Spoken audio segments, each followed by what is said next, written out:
Il y a une erreur que beaucoup de personnes font, surtout parmi nos nouveaux membres, nos nouveaux baptisés. C'est vrai qu'ils viennent d'entendre la parole. Et parfois, souvent, ils pensent que le baptême, c'est ça qu'il faut avoir pour être prêt pour le retour de Jésus. Ils pensent qu'une fois qu'on est baptisé, ça y est, je suis prêt. J'ai passé l'étape qu'il fallait faire. Et malheureusement, ils s'aperçoivent que ce n'est pas le cas. Vous savez, les Juifs étaient illusionnés. Ils pensaient que parce qu'ils étaient descendants d'Abraham, ils étaient le peuple béni de Dieu. Ils avaient tous les privilèges. Ils pensaient parce qu'ils étaient juifs, ils avaient le temple où Dieu régnait, où la présence de Dieu était là, la Shekinah. Ils pensaient qu'ils étaient les privilégiés de cette terre. Et malheureusement, ils se sont enorgueillis. Et vous savez, parfois les adventistes, nous sommes comme ça aussi. Parce qu'on se dit, nous avons la vérité, nous gardons le sabbat. On a parfois tendance à se dire que les autres, ils sont perdus et nous, on est sauvés. Et vous allez voir que pour Dieu, ce n'est pas parce qu'on a le sabbat, parce qu'on a la vérité, ce n'est pas ça qui compte. Nous pouvons avoir cela, mais rater le plus important. Ce que Dieu veut, c'est un caractère pur. C'est que son peuple reflète son image. Nous avons vu que ceux qui seront prêts à la fin recevront le sceau de Dieu. Le sceau de Dieu. Ils devront avoir le caractère de Dieu. Et vous allez voir que ce peuple-là est décrit dans le dernier livre de la Bible, dans le livre de l'Apocalypse, la révélation de Jésus-Christ. Et je vous invite à prendre votre Bible et nous allons regarder la description de ce peuple.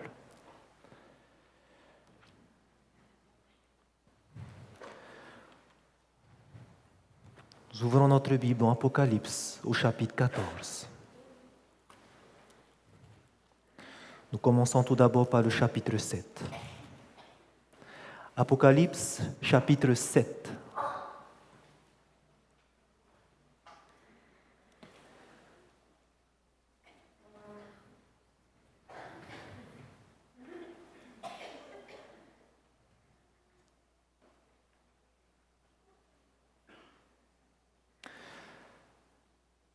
Apocalypse, chapitre 7, nous allons lire les versets 1 à 4.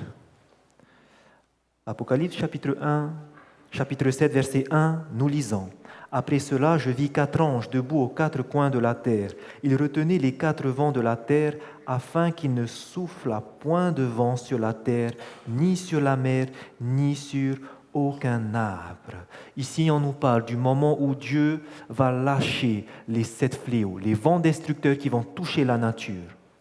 Avant que ces fléaux ne soient lâchés, qu'est-ce qu'il voit? Et je vis un autre ange qui montait du côté du soleil levant et qui tenait le sceau du Dieu vivant. Il cria d'une voix forte aux 4 anges à qui il avait été donné de faire du mal à la terre et à la mer. Et il dit, ne faites point de mal à la terre, ni à la mer, ni aux arbres, jusqu'à ce que nous ayons marqué du sceau le front des serviteurs de notre Dieu. Avant que Dieu ne lâche les 7 fléaux, les vents destructeurs, qu'est-ce qu'il va faire? Nous avons vu, il va sceller son peuple. Et maintenant, regardez. Qui va être scellé? Et j'entendis, verset 4, le nombre de ceux qui avaient été marqués du sceau.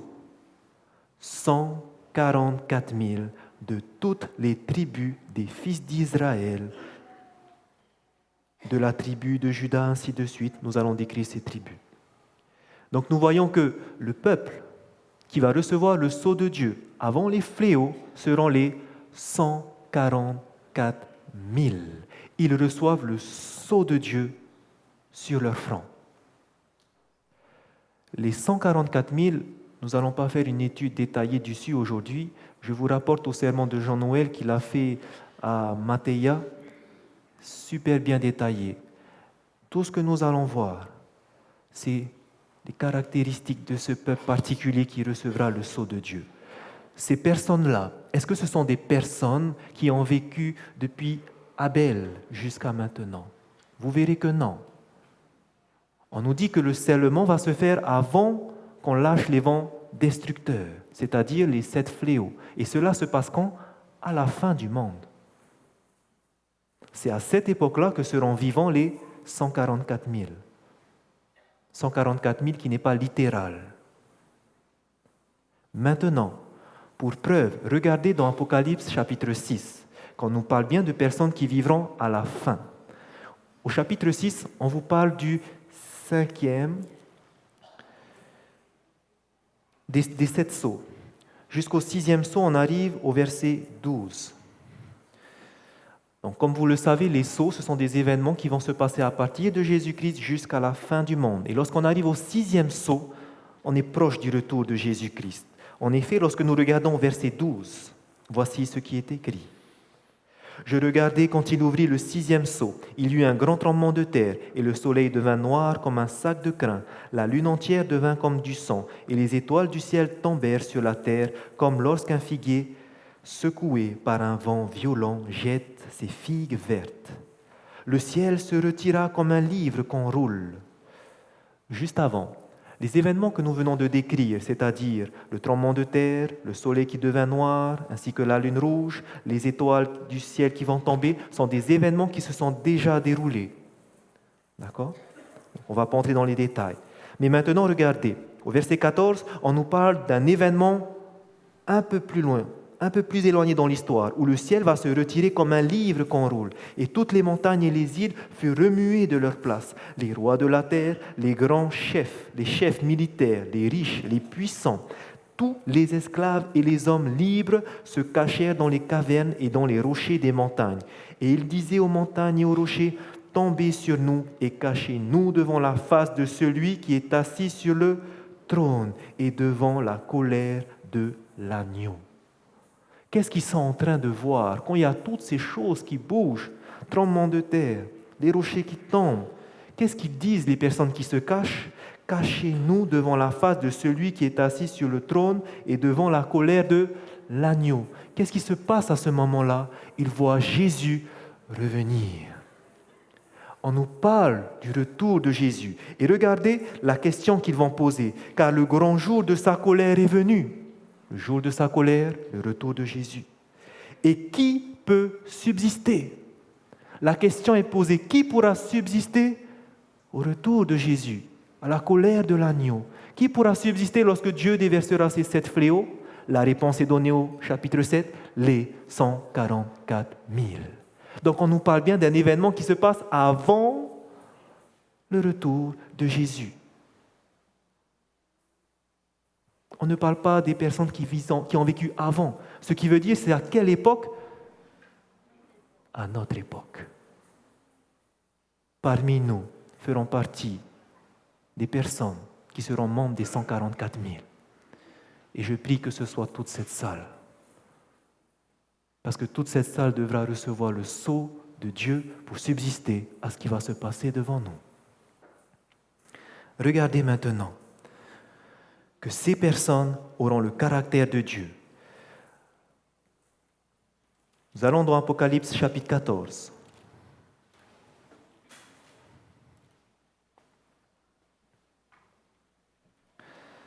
Apocalypse chapitre 14.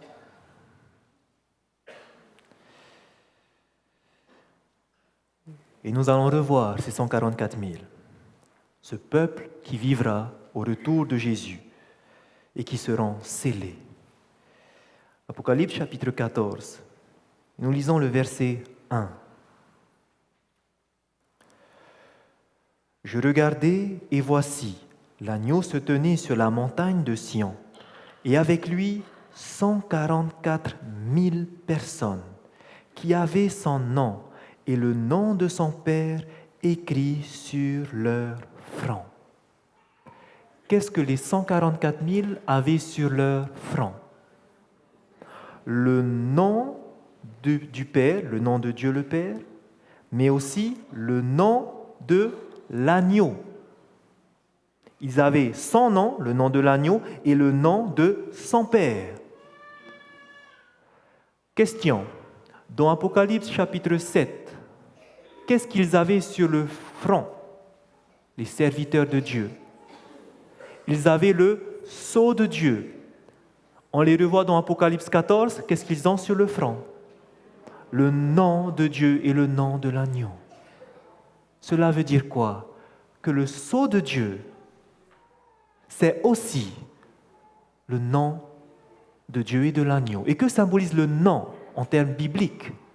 Le nom symbolise le caractère d'une personne. Souvenez-vous, Jacob. Pourquoi le nom Jacob? Le prénom Jacob signifie celui qui supplante, celui qui vole. Et nous savons qu'il a volé le droit d'aînesse à son frère aîné.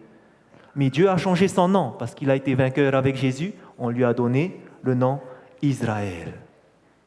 Le nom symbolise le caractère d'une personne. Qu'est-ce qu'ils avaient sur le front? Le sceau de Dieu qui est le caractère.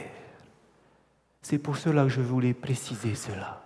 Beaucoup se disent, nous gardons le sabbat, nous avons le sceau de Dieu. Oui, c'est biblique, mais n'oubliez pas que le sceau de Dieu est aussi le caractère de Dieu et de Jésus. Ce qui veut dire que ceux qui auront le sceau de Dieu doivent aussi avoir ce caractère pur. Pas seulement garder le sabbat, pas seulement venir chaque sabbat. Ce n'est pas une sécurité, ça, frères et sœurs. C'est juste extérieur. Mais Dieu veut que nous reflétons son caractère. Et ça, c'est important. Parce que combien de personnes se disent « c'est bon, nous serons scellés, nous gardons le sabbat ». Ce n'est pas seulement ça. Ceux qui auront le sceau de Dieu, oui, garderont le sabbat. Mais surtout, avant de garder le sabbat, ils auront le caractère de Dieu. Ce qui veut dire qu'à la fin, nous verrons ces deux catégories de personnes. Les personnes qui recevront la marque de la bête et les personnes qui recevront le sceau de Dieu. Ceux qui ne reçoivent pas le sceau de Dieu recevront automatiquement quoi? Marque de la bête. C'est la raison d'ailleurs pour laquelle, lorsque vous regardez dans Apocalypse chapitre 13, verset 17, on dira, Apocalypse chapitre 13, verset 17, nous allons le lire et vous allez voir pourquoi on donne ce détail. Ceux qui n'auront pas le sceau de Dieu auront la marque de la bête. Pourquoi? Dans Apocalypse 13, verset 17, et que personne ne put ni acheter ni vendre, verset 17, sans avoir la marque, le nom de la bête ou le nombre de son nom. Donc, est-ce que c'est seulement avoir la marque de la bête? Pas aussi. Il y a aussi le nom de la bête. Et qu'est-ce que c'est que le nom de la bête? Ça serait son caractère. Et le caractère de la bête, ce n'est pas un caractère où c'est diabolique. Celui qui n'a pas le caractère de Dieu, automatiquement, qu'est-ce qu'il a? Caractère de la bête. C'est pour ça que ceux qui recevront le sceau de Dieu seront ceux qui auront le caractère de Dieu. Et si on n'a pas le sceau de Dieu, automatiquement, c'est le caractère de l'autre que nous avons. Ce n'est pas parce que nous ne garderons pas le dimanche, mais aussi si nous n'avons pas le caractère de Dieu, nous recevrons cette marque. Deux catégories de personnes. Ceux qui recevront la marque de la bête pourront vivre librement et ne seront pas persécutés pendant ce temps-là. Alors que ceux qui auront le sceau de Dieu, parce qu'ils refuseront de s'humilier devant l'État, devant les hommes, ils seront persécutés. Mais nous voyons qu'il viendra un temps où ceux-là qui vivaient librement recevront les 7 fléaux, alors que ceux qui auront le sceau de Dieu seront protégés. Deux catégories de personnes. Ceux qui garderont le dimanche, ceux qui garderont le sabbat et qui auront le caractère de Dieu. Maintenant, j'aimerais faire une remarque ici. Nous avons lu qui recevra le sceau de Dieu. Selon Apocalypse chapitre 7, ce sont les 144 000. Ce sont ces personnes qui seront protégées pendant les fléaux. Or, selon la courbe que nous avons vue tout à l'heure, il y a qui recevront le sceau de Dieu? Seulement les adventistes du 7e jour? Non. Aussi ceux de l'extérieur, ceux du monde qui auront entendu le message, qui auront été convertis. Ce qui veut dire que ces personnes-là, est-ce qu'ils devront aussi avoir le caractère de Jésus? Est-ce qu'ils devront aussi être purifiés de leur souillure? Oui. Et là, on se dit, mais comment c'est possible qu'eux, ils le fassent? Nous, on comprend, on aura entendu ces messages, on aura compris la prophétie qu'il faut être pur, donc on va se préparer pour. Mais les autres, ils n'ont pas la vérité. Et beaucoup se disent que les 144 000, c'est que alors les adventistes du 7e jour qui vont proclamer le message. Mais attention. Et les autres alors? Ils ont aussi le sceau de Dieu. Donc ils font aussi partie des 144 000. Donc ils ont aussi le caractère de Jésus. Et ça étonne beaucoup de monde. Mais vous savez que eux aussi, ils auront le caractère de Dieu. Pourquoi? Regardez la preuve dans Actes, chapitre 10. Ça peut étonner le monde, surtout les adventistes. Comment est-ce que c'est possible qu'eux aient le caractère de Jésus alors qu'ils n'étaient pas dans la vérité?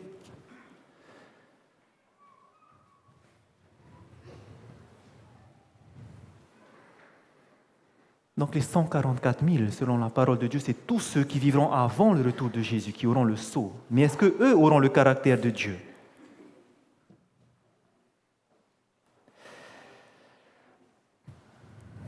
Actes chapitre 10, rapidement le contexte. Nous nous situons à 3 ans et demi après la mort de Jésus-Christ. Étienne vient d'être lapidé. Le peuple juif vient d'être scellé. C'est fini pour le peuple juif. Dieu va se tourner maintenant vers les païens.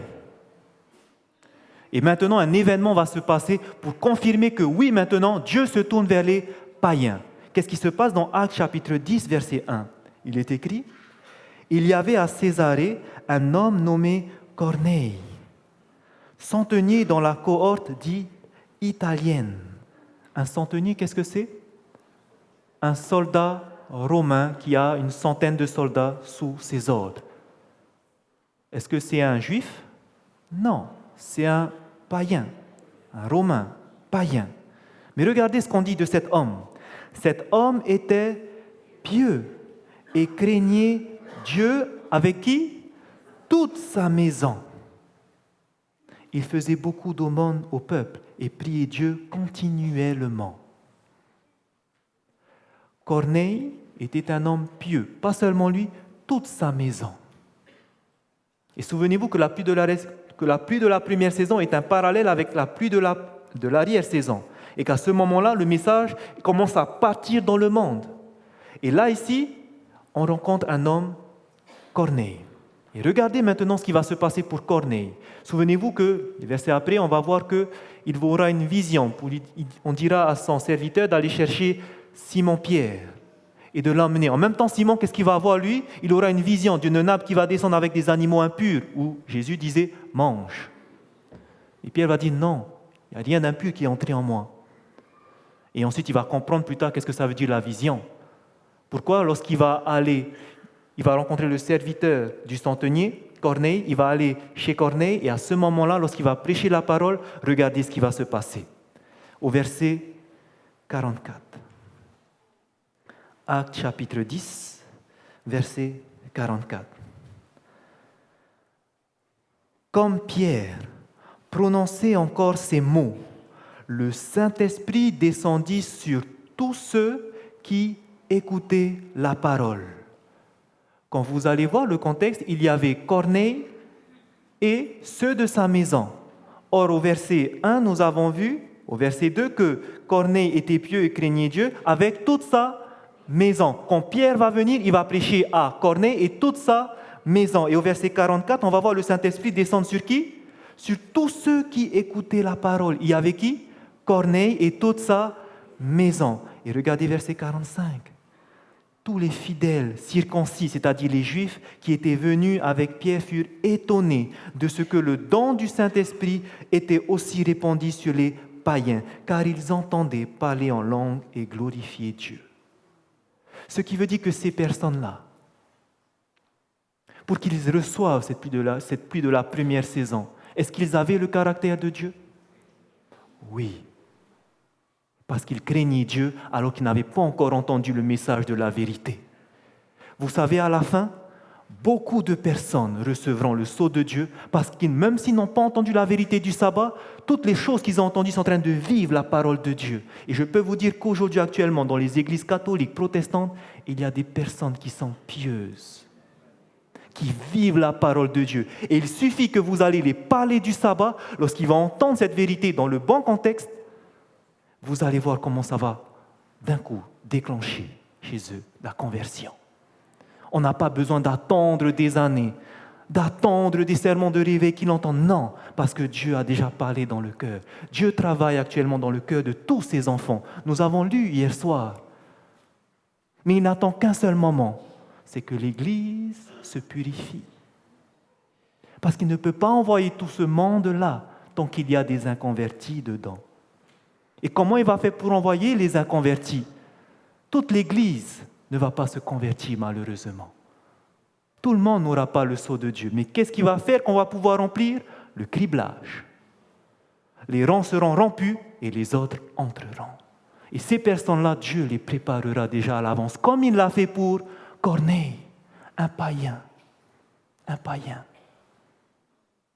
Donc oui, les 144 000, ceux qui vivront à la fin, il y aura bien sûr les adventistes du 7e jour qui vont proclamer le message, mais il y a aussi ces autres personnes qui recevront le sceau de Dieu parce qu'eux aussi auront le caractère de Dieu. Est-ce que ça va pour tout le monde? Amen. Maintenant, j'aimerais que nous voyions ensemble le contraste que nous avons entre ceux qui auront la marque de la bête et ceux qui auront le sceau de Dieu. Regardez ce que nous lisons dans Apocalypse chapitre 13. On va voir le contraste qu'il y a entre les deux. Apocalypse chapitre 13.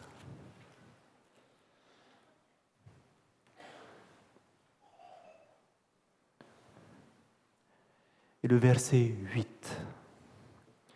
Ici, on nous parle de toutes les personnes qui recevront la marque de la bête parce qu'ils vont adorer la bête et son image. Apocalypse chapitre 13, verset 8, il est écrit « Et tous les habitants de la terre l'adoreront ». Donc, adoreront la première bête. Qui ça?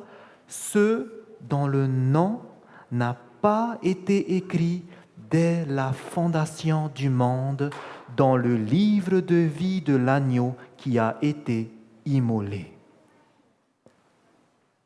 Qu'est-ce qu'on nous dit au sujet de ces personnes qui ont la marque de la bête?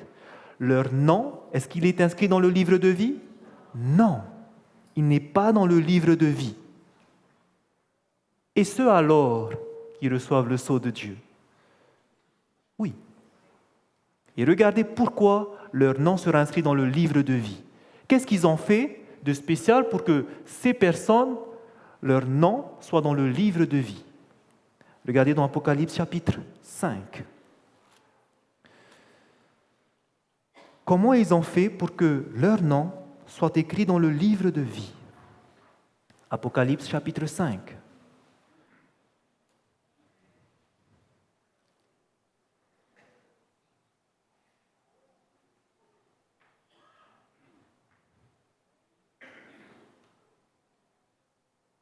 Excusez-moi. Apocalypse chapitre 3. Et nous lisons le verset 5. Voici ce qui est écrit. Celui qui vaincra sera revêtu ainsi de vêtements blancs, et je n'effacerai point son nom du livre de vie, et je confesserai son nom devant mon Père et devant ses anges. Ces personnes qui ont leur nom dans le livre de vie, parce que Jésus n'a pas effacé. Qu'est-ce qui s'est passé pour eux? Qu'est-ce qu'ils ont fait pour que leur nom ne soit pas effacé du livre de vie? Le début du verset nous dit « Celui qui vaincra sera revêtu du vêtement blanc et il n'effacera pas son nom du livre de vie. » Ils ont vaincu quoi? Amen. Ils ont vaincu le péché. Ceux qui ont le sceau de Dieu ont vaincu le péché. C'est pour ça que leur nom n'a pas été effacé du livre de vie. Ceux qui n'ont pas eu le caractère de Dieu, ils ont continué à pécher. Et parce qu'ils continuent à pécher, ils n'ont pas vaincu. Et parce qu'ils n'ont pas vaincu, qu'est-ce que Jésus a fait? Effacé. Ils ont la marque de la bête. Est-ce que vous voyez les deux contrastes? Ma question maintenant. Le livre de vie, où est-ce qu'il se trouve? Au ciel. C'est pour ça que nous avons lu hier la citation, que nous devons comprendre ce qui se passe au ciel, le ministère de notre grand sacrificateur. Nous devons comprendre cela, sinon on ne peut pas vivre la foi qu'il faut en ces temps-ci. Et vous allez voir que c'est important. Nous voyons deux catégories de personnes.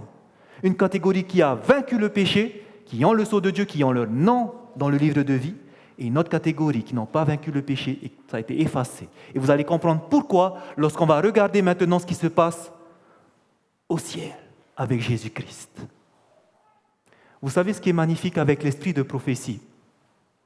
C'est que l'esprit de prophétie, Ellen White, Dieu va lui donner des visions pour comprendre parfaitement, de voir en image, de vivre ce qui se passe au ciel. Et elle va décrire cela et elle va nous raconter dans le livre Tragédie des siècles au chapitre 28. Ce chapitre qui s'appelle l'instruction du jugement. Nous n'allons pas tout le lire, mais je vais vous montrer des points clés pour voir ce qui se passe au ciel. Au ciel, lorsqu'il y aura le jugement, lorsque le jugement a commencé, les livres se sont ouverts, nous dit Daniel, chapitre 7. Les livres vont s'ouvrir et le jugement va commencer. Il a commencé déjà depuis 1844. Et voici ce qu'elle va voir au ciel. Lorsque les livres vont s'ouvrir, elle va préciser quels sont ces livres.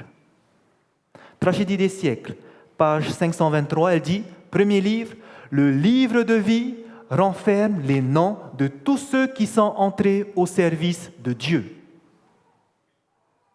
Dans le livre de vie, tous ceux qui sont entrés au service de Dieu, c'est-à-dire tous ceux qui ont accepté Jésus-Christ. Une fois qu'on accepte Jésus-Christ, qu'est-ce qui se passe? Notre nom est écrit dans le livre de vie. Lorsque publiquement vous vous baptisez, de même que Dieu a reconnu son Fils, il a dit devant tout le monde, voici mon Fils bien-aimé. Lorsque vous vous baptisez, Dieu vous reconnaît comme son Fils. Et votre nom est écrit dans le livre de vie. C'est le premier livre. Deuxième livre. Un livre de souvenirs fut écrit devant lui, dit Malachie, pour ceux qui craignent l'Éternel et qui honorent son nom. Leurs paroles, donc on parle ici de ces personnes qui ont accepté Jésus-Christ, leurs paroles de foi, leurs actes de bonté, tout est enregistré dans le ciel. Lorsqu'une personne accepte Jésus-Christ, toutes ses bonnes œuvres sont notées. Vous savez qui est en train de noter nos bonnes œuvres? Ce sont les anges, ils sont aux côtés, ils sont en train de nous regarder. Et Dieu est en train de lire nos pensées aussi. Donc, toutes les bonnes pensées aussi sont notées. Mais ce n'est pas fini, il y a un troisième livre. Il y a aussi un registre des péchés, les intentions secrètes, nos pensées, et les mobiles inavoués figurent dans l'infaillible mémorial. Ce sont les trois livres que nous trouvons au ciel actuellement. Premier livre, le livre de vie. Lorsque quelqu'un s'est baptisé, son nom est inscrit dans le livre de vie. Ensuite, vous avez le livre de souvenirs. Vous avez les œuvres qui sont inscrites. Tout ce que vous faites de bon, vos bonnes actions sont à l'intérieur. Mais par contre, si vous faites de mauvaises actions, mauvaises intentions, ça sera écrit dans un autre livre qui est le livre des péchés, ou le registre des péchés. Comment maintenant Jésus fait pour juger? Comment il fait pour juger les vivants et les morts? Il pratique de la même façon. Le dossier va arriver devant lui. Il ouvre la page. Livre de vie. Il voit le prénom de ce jeune homme, Hérémoina. Il va voir ses œuvres, il va voir ses péchés. Et regardez maintenant qu'est-ce qui se passe quand mon nom est appelé au ciel. Quand un dossier indique des péchés non confessés et non pardonnés, le nom de la personne, qu'est-ce qu'elle fait? est radiée du livre de vie et l'inscription des bonnes actions est effacée du livre de mémoire. Ça veut dire, voici ce qu'il a fait Hérémoina dans son livre de souvenirs. Le lundi 23 mai, c'était hier, le lundi 24 mai, il a prêché la parole, c'est bien, mais il a fait des péchés. Parmi ces péchés, il y a ce péché qu'il n'a confessé, l'autre péché, il a confessé, mais il y a un péché, il a oublié de demander pardon à Dieu. Il n'a pas confessé son péché. L'autre, il a péché. Eh bien, ce péché non confessé, lorsque c'est inscrit, donc imaginez là maintenant, je suis en train d'être jugé. Lorsque c'est inscrit ce péché, qu'est-ce qui se passe? Mes œuvres que j'ai faites sont passées. Mon nom dans le livre de vie est barré. Et moi, je suis quoi? Perdu. Est-ce que vous voyez que c'est le péché qui nous tue? On se condamne nous-mêmes par notre attitude. Inversement, si j'ai fait une bêtise avant de venir et que je me suis humilié, j'ai demandé pardon à Dieu, qu'est-ce qui se passe? Qu'est-ce qui se passe? Ce péché-là, je l'ai confessé avant de venir. Alors, lorsque mon nom sera appelé en haut, tout ça sera effacé. Tous mes péchés confessés seront effacés. Et mes bonnes œuvres, est-ce qu'ils seront effacés? Non, parce que c'est ce qui va justifier Dieu. Nous verrons plus tard. Le livre de vie, est-ce que mon nom est effacé? Non. Maintenant, j'aimerais juste faire une petite remarque sur ça. Cette façon de juger, c'est la même chose pour les vivants et pour les vivants et pour les morts. C'est pour cela, frères et sœurs, considérez bien cela. Lorsqu'une personne est malade, elle est tellement malade qu'elle est sur le point de mourir. Les docteurs annoncent qu'elle va mourir ce soir-là. Cette personne, si elle a des péchés non confessés, si elle confesse ses péchés avant sa mort, elle voit qu'elle est malade, elle voit qu'elle est sur sa fin de vie, un serviteur de Dieu vient le voir. Mon frère, ma sœur, tu sais que Jésus est venu pour toi. Il est prêt à te pardonner. Veux-tu confesser tes péchés? Et confesse tes péchés à Dieu. Qu'est-ce qui va se passer au ciel? C'est noté quoi en haut? Devant tous les péchés non confessés, confessez, confessez, confessez. Ce soir même, la personne s'endort. Est-ce que c'est une bonne nouvelle pour elle? Excellente nouvelle. Parce qu'elle sait que son nom sera laissé dans le livre de vie et qu'elle ressuscitera lorsque Jésus reviendra. C'est pour cela, frères et sœurs, je rends gloire à Dieu parce qu'actuellement, il permet que beaucoup tombent dans la maladie, peut-être parce qu'ils n'ont pas fait attention à leur santé, mais aussi il sait que c'est le meilleur moment pour qu'ils puissent se préparer, pour qu'ils puissent être pris avec lui lorsqu'il reviendra une seconde fois. Parce qu'ils pourront se préparer pour confesser leurs péchés. Mais il y en a tellement, ils sont endurcis, que Dieu permet que la mort vienne alors qu'ils n'ont pas confessé leurs péchés. Et malheureusement, ces personnes qui n'auront pas confessé leurs péchés, au ciel, lorsque leurs cas passeront en jugement, vous savez ce qui se passe. Ce jugement-là, c'est ce qui se passe pour les enfants de Dieu. Tous ceux qui ont accepté Jésus-Christ. Parce que leur nom est inscrit dans le livre de vie. Et c'est là qu'on voit, c'est une bonne nouvelle, n'est-ce pas, pour nous, de savoir ces choses-là, de comprendre que désormais, finalement, qu'est-ce qu'il faut que je fasse? Lorsque ça va venir sur nous, les vivants, est-ce que j'aurai cette chance de dire « Pardon, Seigneur, au dernier moment, je ne sais pas quand ça va venir, mon jugement. » C'est pour cela qu'il est important de comprendre qu'avant que nous soyons jugés, à partir de quel moment nous serons scellés, à partir de quel moment nous passons en jugement, quand il y aura la loi du dimanche. À ce moment-là, qu'est-ce qu'il faut que je sois? Il faut que je sois pur. Il faut que tous mes péchés sont déjà confessés. Et je sais qu'à n'importe quel moment, parce que je suis arrivé au point où j'ai horreur du péché, je ne peux plus recommencer. Je sais que je ne tomberai plus dans l'emprise du péché. N'importe quel moment, Jésus pourra me juger, je sais. que j'ai aucun péché à confesser. Je sais que même si mon nom va tomber, j'ai tout confessé. Je peux avoir un accident. Je sais que j'aurai la vie éternelle. Je sais. Et Dieu nous montre cela pour que nous puissions comprendre. Mes enfants, viendra un temps où vous devrez arrêter de pécher. Viendra un temps où vous devrez recevoir le sceau de Dieu. Vous devrez être purs. Et ce temps-là, il faut le préparer maintenant. La question est alors, comment est-ce que nos péchés doivent être effacés? Qu'est-ce qu'il faut faire? Nous venons de voir, il faut confesser. L'Éternel nous dit que si nous confessons nos péchés, Dieu est fidèle et juste pour nous les purifier, pour nous pardonner et pour nous purifier de toute iniquité. C'est une promesse. Si nous confessons nos péchés, ça veut dire si je demande, Seigneur, pardon pour ce que j'ai fait. Je cible mon péché, j'ai fait ça, pardon Seigneur.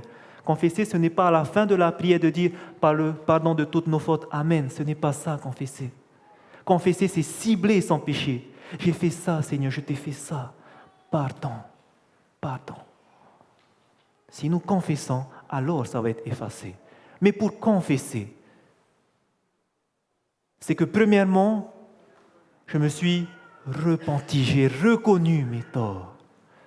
J'ai cette tristesse du péché. Je me repens. Acte 3, 19. Repentez-vous et convertissez-vous. Il faut se repentir pour que vos péchés soient effacés. Il faut se repentir. Mais j'aimerais vous dire, il y a la tristesse selon Dieu, la tristesse selon le monde. Ce matin, vous avez lu le chapitre sur Judas. Judas ne s'est-il pas confessé? Est-ce qu'il n'a pas dit l'erreur qu'il a faite?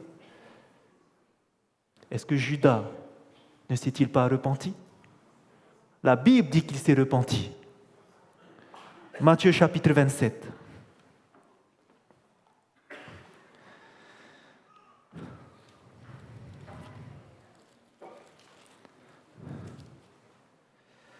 On parle de repentance, de confession. Il y a la tristesse selon Dieu et la tristesse selon le monde. Matthieu 27, verset 3. Matthieu 27, verset 3. Voici ce qui est écrit. Alors, Judas, qui avait livré Jésus, voyant qu'il était condamné, se repentit. Judas s'est repenti et rapporta les 30 pièces d'argent aux principaux sacrificateurs et aux anciens en disant « J'ai péché en livrant le sang innocent. » Est-ce qu'il a confessé ses fautes? Il l'a dit. « J'ai péché en livrant le sang innocent. » Est-ce qu'il s'est repenti? C'est écrit, il s'est repenti. Mais maintenant, regardez pourquoi il s'est repenti. Toujours au verset 3, « Alors Judas qui l'avait livré, voyant qu'il était condamné. » Parce qu'il voyait qu'il était condamné, alors il va se repentir. Parce qu'il avait peur de sa condamnation. Il savait ce qui allait se passer pour lui. Alors il va se repentir. C'est ce qu'on appelle la fausse repentance. Je ne veux pas brûler en enfer, alors je vais me baptiser. Je ne veux pas aller en enfer, je ne veux pas recevoir la marque de la bête. Alors, je vais commencer à lire ma Bible. Alors, je vais demander pardon, Seigneur, j'ai fait ça, pardon. Est-ce que ça, c'est la repentance selon Dieu? Pourquoi? Parce que la personne qui voit qu'on est arrivé à la fin, qui voit qu'il faut que je commence à me préparer, il faut que je commence à lire ma Bible, il faut que le matin je lis Jésus-Christ. Pourquoi elle fait ça? C'est parce qu'elle a peur de recevoir la marque de la bête. C'est ce qu'on appelle la tristesse selon le monde. Parce que cette personne-là, c'est juste parce qu'elle a peur qu'elle va commencer à lire sa Bible. Mais lorsque viendra un moment où c'est le moment de sortir, je vais au travail, quelqu'un m'énerve, je sors un gros mot. Et je vais continuer à vivre cette vie de péché. C'est ça la fausse repentance. Ce n'est pas bon. Regardez cela dans 2 Corinthiens 7. Vous allez comprendre, c'est quoi cette fausse repentance. Quand on commence à faire les choses de Dieu parce qu'on a peur, quand on commence à se confesser parce qu'on a peur, la Bible appelle ça la fausse repentance.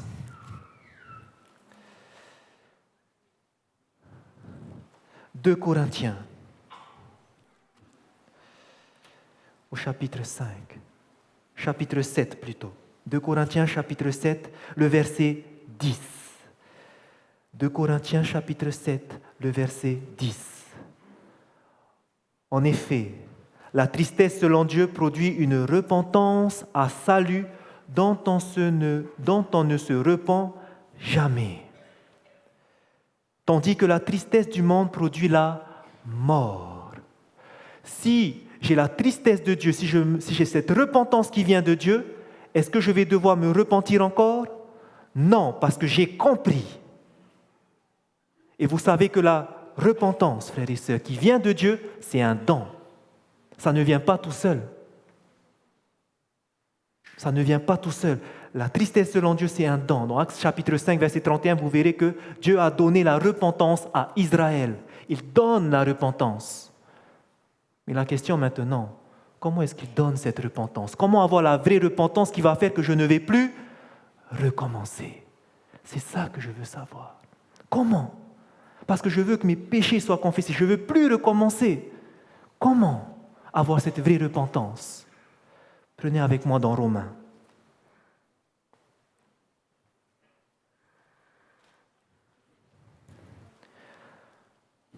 Romains, chapitre 2.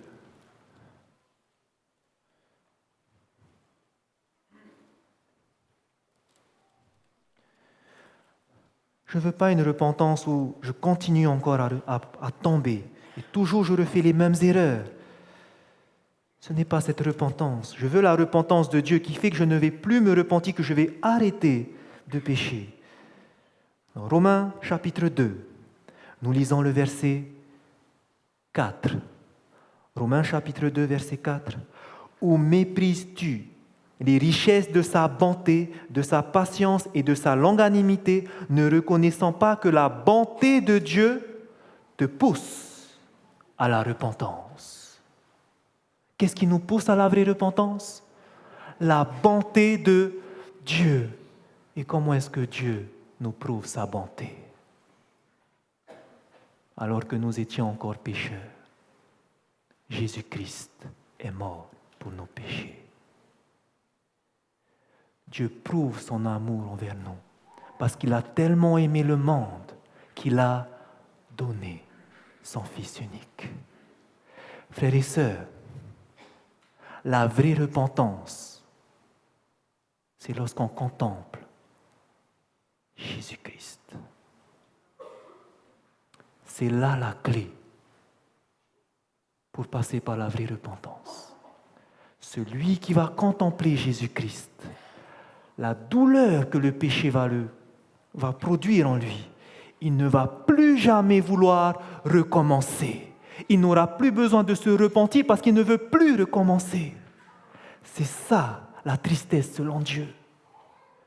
La base, c'est de commencer à contempler Jésus-Christ. Contempler Jésus-Christ. Et vous savez ce que l'ennemi ne veut pas? C'est que vous passez par là.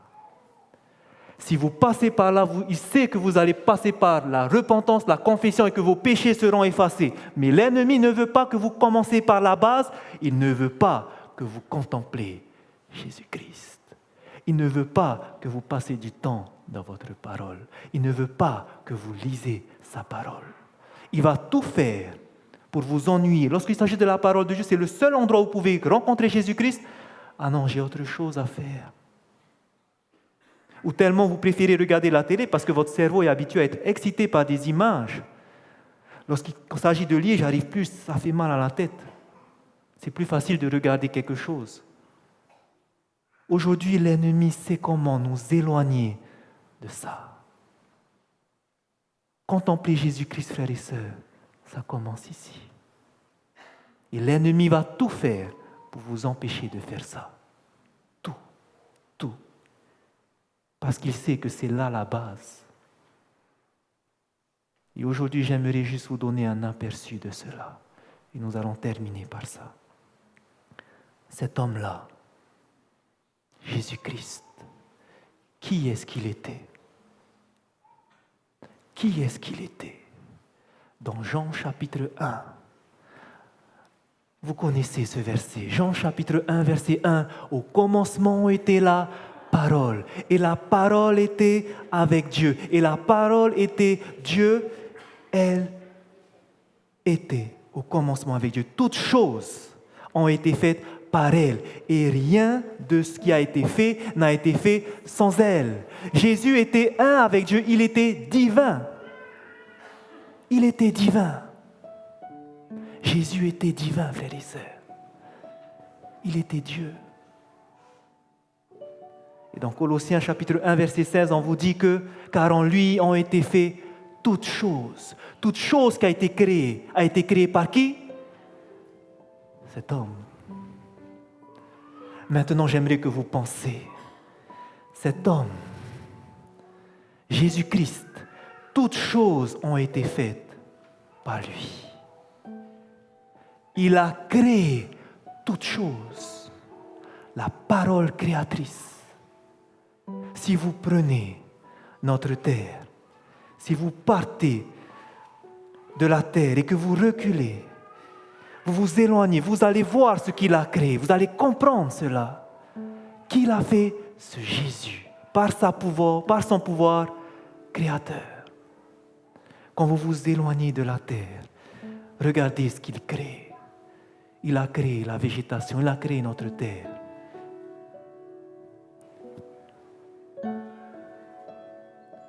Par sa puissance, par la parole, il a dit et la chose existe.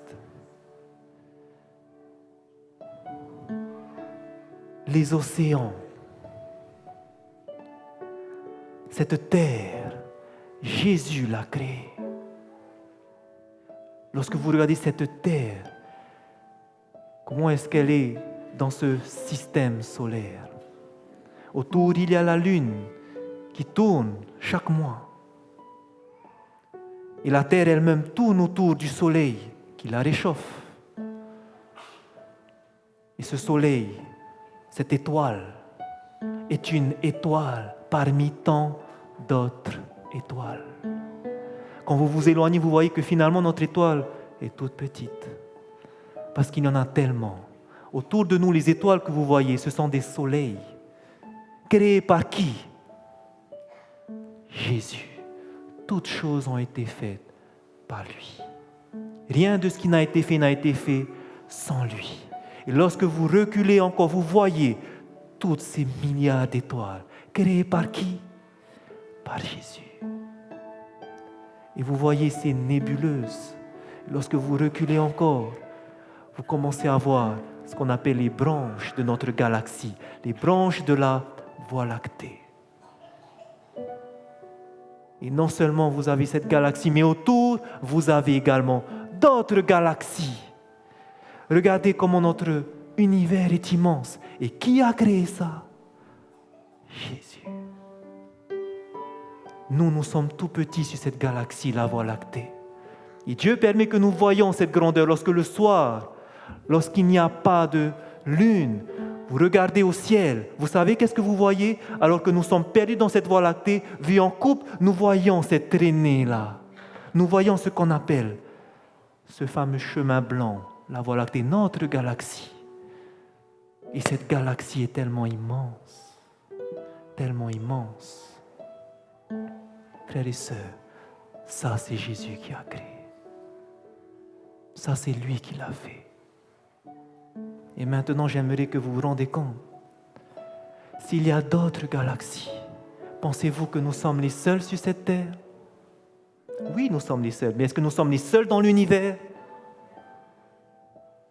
Non. Regardez cette magnifique citation que nous trouvons dans le livre Premiers Écrits. La servante du Seigneur nous dit: le Seigneur m'a donné une vision des autres mondes. Des ailes me furent données et un ange me conduisit dans un lieu brillant et glorieux. L'herbe était d'un vert vif et les oiseaux gazouillaient un doux chant.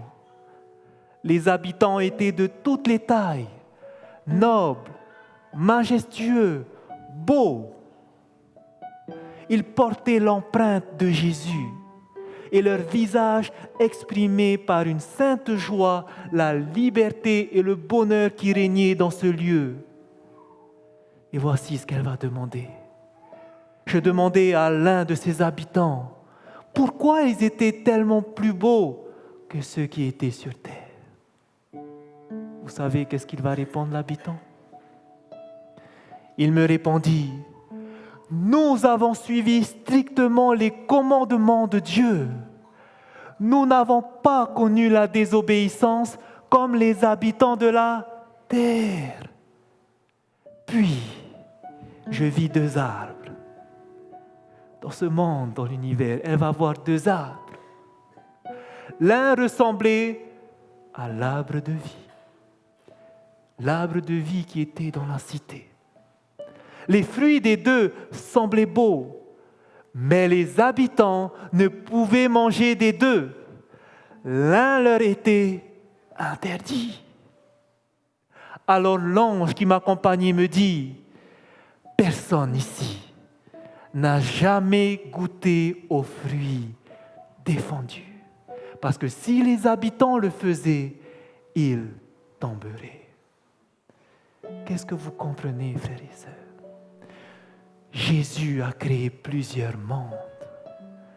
Et parce qu'il est un Dieu juste, parce qu'il sait que l'ennemi au ciel a fait sa révolte, lorsqu'il va les créer, tous ces mondes auront le même test, choisir entre obéir à Dieu ou être séduit par l'ennemi qui va faire le tour.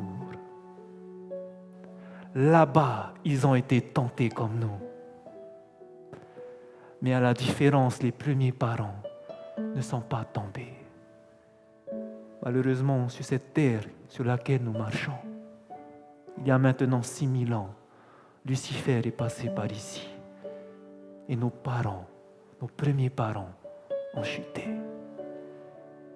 Et parce que ce petite poussière qui est la terre est tombée, qu'est-ce que Jésus va faire, le Créateur? Pensez-vous qu'il va la regarder tomber comme ça? La parabole de Luc chapitre 15 de la brebis perdue. Lorsque vous lisez parabole de Jésus, vous allez voir que lorsqu'on parle des 99 brebis et de la brebis perdue, ça symbolise aussi les mondes qui n'ont pas péché. Où le berger va laisser ces mondes qui n'ont pas péché pour aller chercher qui? Cette petite brebis perdue qui est la terre. Le Créateur de l'univers ne nous a pas laissé tomber. Ces mondes-là sont en train de nous regarder actuellement. Ils regardent comment vous vivez. Ils regardent si vous êtes fidèle ou pas à Dieu. Et imaginez, lorsqu'ils considèrent, ils ont vu Jésus-Christ mourir. Comment est-ce qu'ils nous voient aujourd'hui, nous, adventistes du 7e jour? Comment est-ce qu'ils nous voient aujourd'hui? Frères et sœurs, la Bible nous dit, dans Colossiens chapitre 2, verset 9, que toute la plénitude de la divinité habitait corporellement en Jésus-Christ. Il était Dieu sur cette terre. Mais vous savez, lorsqu'il est venu, il a dû se dépouiller. Il a dû se dépouiller. La parole a été faite chair. Et vous savez qu'est-ce que ça veut dire, il s'est dépouillé? Il n'était plus omniscient. Il était devenu homme comme nous. Ses mains ont été percées. Et vous savez que quand il a été dépouillé, c'est pour toujours ses mains percées. Quand il reviendra, comment il sera? Avec les mains percées. Nous le verrons tel qu'il est monté au ciel. Lorsque Jésus a décidé de venir sur cette terre, il savait que pour toujours il aura cette apparence humaine. Pour qui? Pour cette petite planète déchue. Pour nous. Pour nous, il a fait ça. Il a fait ça pour nous. Lorsqu'il s'est dépouillé, la Bible nous dit, dans Philippiens chapitre 2, verset 5, « Ayez en vous les pensées qui étaient en Jésus-Christ, lequel n'a pas regardé comme une proie arrachée d'être égal à Dieu, mais qu'est-ce qu'il a fait? Il s'est dépouillé lui-même, devenant un simple serviteur, devenant semblable aux hommes. » Il s'est dépouillé. Frères et sœurs, si vous comprenez ce que Jésus a fait, il a risqué sa vie pour nous. Il a risqué pour nous sa vie. Dieu a dû envoyer son Fils dans une chair semblable à la nôtre, même chair que nous. Vous savez qu'est-ce que ça veut dire? Beaucoup disent que Jésus n'a jamais pu pécher parce qu'il était divin, mais ils oublient qu'il a été dépouillé et que dans Romains chapitre 8, verset 3, on nous dit qu'il a été fait chair comme nous, dans une chair semblable à nous, ce qui veut dire qu'il a été tenté comme nous dit Hébreux 4, verset 15. Mais il n'a jamais péché. Est-ce que vous imaginez que Dieu va emmener son Fils et qu'il va être tenté comme nous et qu'il risque de pécher? Beaucoup vont dire, mais non, ce n'est pas possible, il est divin. Frères et sœurs, lorsqu'il est venu sur cette terre, il a pu pécher. Dieu a pris un risque en envoyant cela, et ce n'est pas moi qui le dis. Dieu permit à son Fils de venir dans un monde dont Satan se prétendait le maître et d'y venir sous la forme d'un faible petit enfant, sujet aux infirmités humaines. Il lui permit d'encourir les dangers de la vie en commun avec tous les autres hommes, de livrer bataille comme tout enfant de l'humanité au risque d'un insuccès et d'une perdition éternelle. Jésus aurait pu rater sa mission dans sa nature humaine. Et vous savez, c'était quoi sa grande tentation à Jésus? C'était d'utiliser sa nature divine pour dire « c'est fini, je rentre vers mon Père ». Mais est-ce qu'il l'a fait? Il est parti jusqu'au bout. Il est parti jusqu'au bout. La Bible nous dit dans 2 Corinthiens 5, 21, celui qui n'a point connu le péché, Jésus-Christ. Qu'est-ce que Dieu a fait? Celui qui n'a point connu le péché, il l'a fait devenir péché pour nous. Jésus-Christ, imaginez un peu Jésus, toute sa vie, parce qu'il savait qu'il pouvait pécher. Qu'est-ce qu'il a fait? Il était constamment en relation avec son Père. Il demandait à Dieu la force. Seigneur, Père, donne-moi la force de vivre une vie sainte, de vivre une vie remplie de ton esprit, remplie de ta présence. Je ne veux pas m'écarter de tes voies. J'ai besoin de toi chaque jour. Chaque jour, il avait besoin de son Père. Et pour finir, c'était son Père qui vivait en lui, pour faire les œuvres qu'il faisait. Et voilà qu'un moment, alors qu'il n'a jamais péché, il était tout le temps en connexion avec Dieu. Aucun péché ne venait briser cette relation avec lui. Imaginez un petit peu, depuis qu'il est un avec Dieu, depuis l'éternité, un avec Dieu, un avec Dieu, un avec Dieu. Et voici qu'un jour, il décide de descendre sur cette terre. En étant sur cette terre, est-ce qu'il était un avec Dieu? Aussi, parce qu'il n'a pas péché. Il était en communication avec son Père jusqu'à l'âge de 30 ans.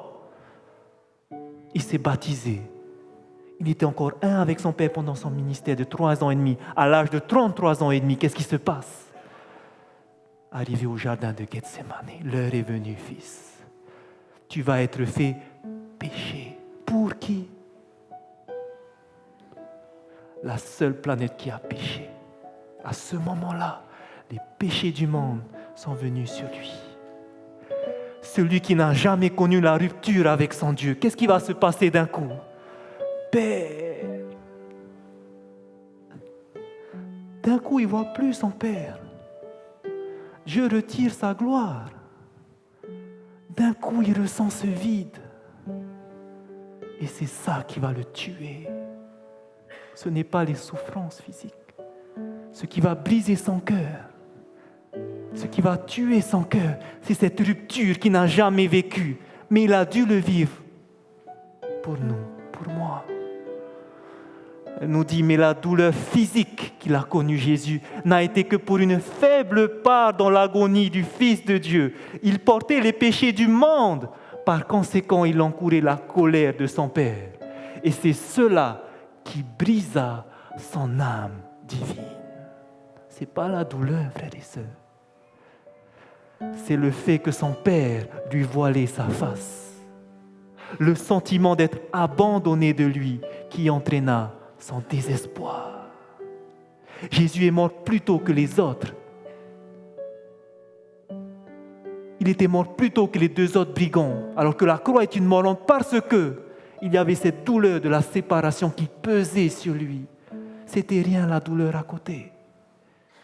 Personne ne comprendra jamais la douleur mortelle qu'éprouva le Sauveur en cette heure d'angoisse suprême où la présence divine lui était retirée. Son agonie morale était si grande qu'il en oubliait ses tortures physiques. Tellement il avait mal d'être séparé de son Père. Mais il l'a fait. Pourquoi il l'a fait? Pourquoi il a quitté ces mondes qui n'ont pas péché? Pourquoi lorsqu'il était adoré au ciel, loué au ciel, il a décidé de venir là?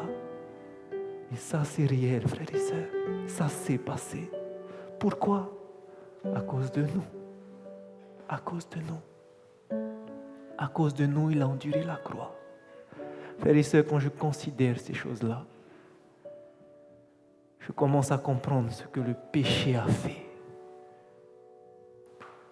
Ce petit péché, voici où est-ce que ça en est arrivé.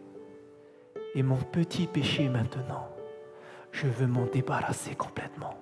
Je ne veux plus continuer à pécher. C'est lorsque j'ai compris cela que j'ai commencé à haïr le péché. Et je prie que vous avez pu avoir cet aperçu.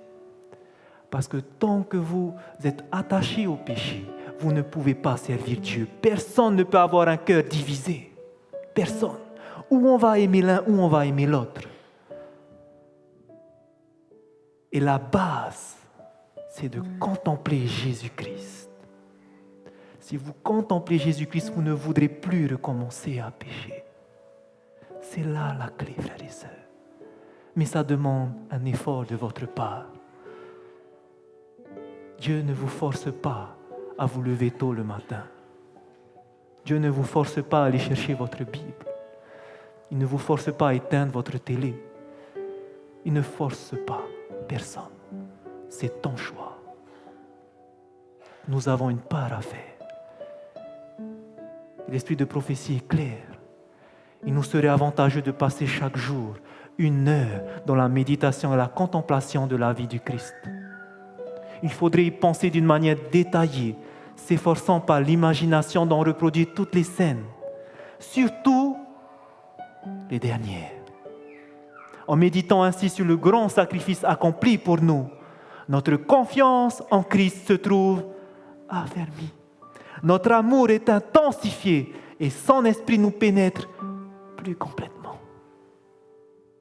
C'est en apprenant à nous repentir, à nous humilier au pied de la croix, que nous serons finalement sauvés. Vous avez compris pourquoi? Parce que vous allez avoir la vraie repentance. Vous allez avoir la haine pour le péché. Frères et sœurs, c'est ce que je prie pour chacun de vous. Parce que c'est là la base de toute chose, la croix de Jésus-Christ. Contemplez le sacrifice. Tout est là. La bonté de Dieu. Tout est là. Ce matin, vous avez vu que Judas était un serviteur de Dieu, n'est-ce pas? Vous avez lu que Judas était avec Jésus pendant 3 ans et demi. Est-ce qu'il y a des Judas parmi nous qui travaillent dans l'église? Judas était quelqu'un d'intelligent, n'est-ce pas? Vous avez lu ce matin. Judas avait même reçu l'autorité de chasser des démons. Judas. Est-ce que parmi nous, il y a des Judas? Quel était son problème? L'argent. L'amour de l'argent. Seulement ce petit problème. Mais parce qu'il aimait l'argent, c'est ça qui a fini par le dévorer. Aujourd'hui, il y a des Judas parmi nous. Ce n'est peut-être pas l'argent votre souci. Ce n'est peut-être pas l'argent votre souci. Chacun, vous avez un petit péché et vous connaissez votre péché. Mais chacun, nous devons lâcher prise. Parce que sinon, comme Judas, qu'est-ce qui va se passer? vous allez